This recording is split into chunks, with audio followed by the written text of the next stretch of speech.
大家好，我係亂屌河馬，今日嚟講一單又熱又市井嘅 K 簽證大戲。古人云輕言大義者，臨陣必倒戈。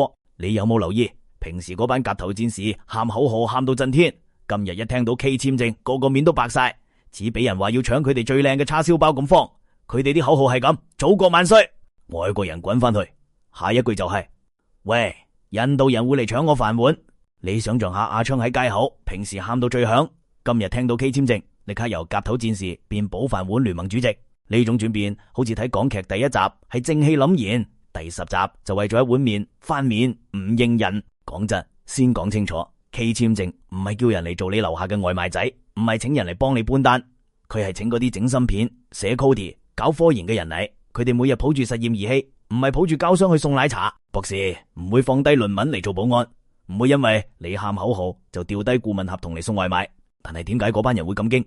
因為現實係佢哋真係擔心送外賣、裝修、保安呢啲位受技術同資本影響大，機械化 AI 分單系統一出現，佢哋可能就冇位做。唔怪得佢哋會即刻走出嚟喺網上大罵，人哋係保住碗，唔係淨係保國家。係咯，喊口號係免費，但係學兩手真係要投資時間。今日喊得震天響，聽日要靠你嘅真本事。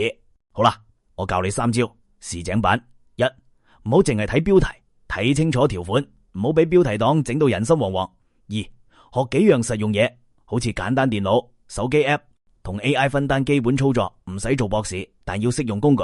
3，改態度，外來人才未必係敵人，唔係人人嚟都要搶你碗，技術變遷先係真正勁敵，要學就同佢做朋友。最好笑嘅係，成日請人講大義嗰班，臨陣竟然首當其衝翻面，講得出聲嘅大義多，真到自己飯碗有危機嗰陣，佢係最快跑去護飯碗。所謂請言大義者，臨陣必倒戈，講大話容易，保飯碗難。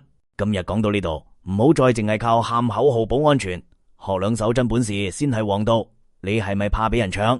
留言話我知你最驚失去邊樣，我下集教你3個超實用速成招，保你唔使成日接頭喊口號。拜拜。